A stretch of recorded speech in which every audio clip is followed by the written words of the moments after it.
Picture this, it was the summer of 2013. I was 12 years old and I was feeling kind of lonely because I had just come back from a sleepover from my cousin's house. And let me tell you, bro, back then, the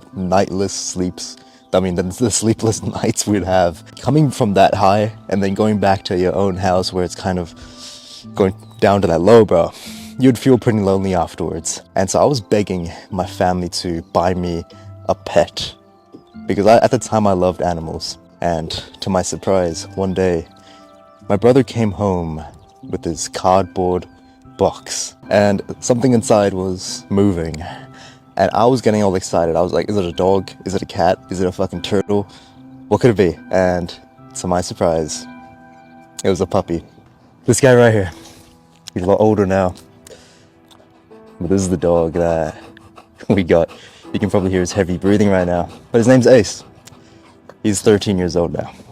Okay, you can go now. Finally, for the first time in my life, I had a best friend that I could be with, that I could do anything with, right? And pretty much, bro, I would play video games all day, and Ace would just, sleep on my bed right next to me, watch me play video games. For the first time in my life, I didn't feel alone anymore. And I was just super grateful to have him around. However, bro, fast forward 10 years, and we got 2 new puppies, Simba and Scooby. Ace hated these new puppies. He hated them with a passion. He would bark. And when I say bark, he would literally just keep on yapping and barking and barking and barking and barking. He is a border collie after all, right?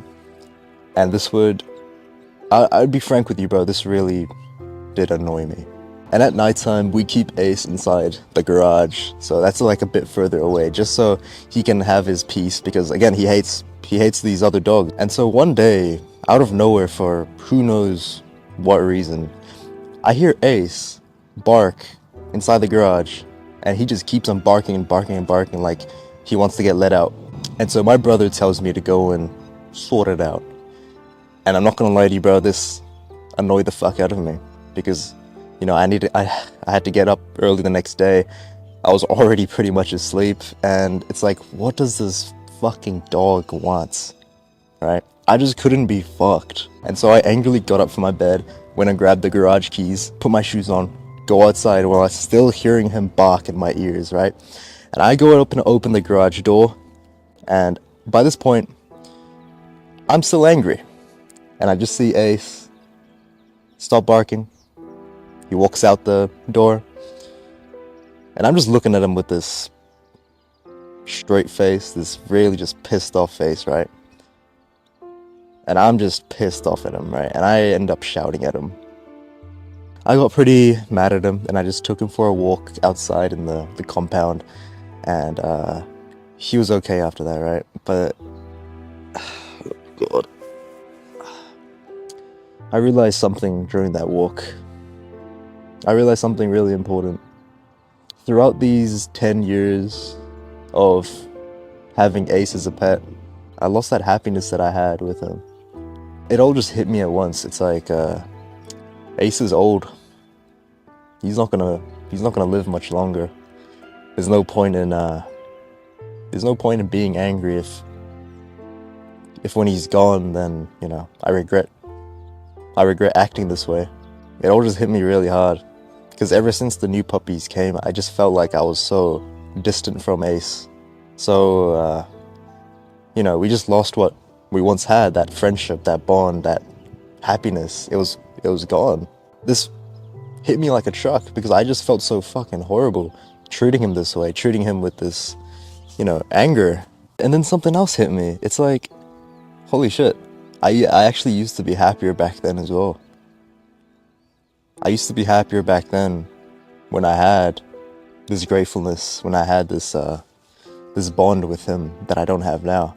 Now I'm just this really distant guy who's working on himself every single day. And that, my friends, was the tipping point for me. After that, I swore to be more grateful towards the things in my life. Because let me tell you this, bro. I truly believe being grateful brings the most happiness to yourself. Not only to yourself, but to others as well. When you hug your family every day, when you hug your mom every morning, that tiny act of gratitude you know, that goes a long way. Because not only will it make them happier, it'll make you happier as well. And there's scientific evidence that backs this up. Literally, there's studies shown that if you buy, let's say, like a pair of shoes for someone else that you like being with, that you're actually grateful for, you actually end up happier than if you were to buy it for yourself. I'm not even joking. This is real studies, bro. And so after that, bro, I made a pledge to myself. I need to do an act of gratefulness every single day towards my family, towards my friend. I texted my friend the other day telling him how grateful I was for him to be in my life. And no, bro, it's not gay to say that. He loved it. He loved it. No one does this. No one expresses gratitude towards one another enough. I'm telling you this right now. If you do this with the loved ones in your life, you're gonna first off stand out. You're gonna be a lot more happier. And you're gonna make the other people around you happier as well. I think it's a win-win situation. And if you say you don't really have anything to be grateful for, God put you on this earth. That's a start. Everyone has something that they can be grateful for. Doesn't matter where you are in life right now. Yeah. That's about it. If you feel like you took something good from this video today, feel free to subscribe. So trying to hit 10k subscribers by the end of the month, so I have to oil up. Yeah, that's a bet I made. Probably not a good idea, but it is what it is. I hope you enjoyed. I hope you took something away from this one, and yeah, I'll see you in the next video.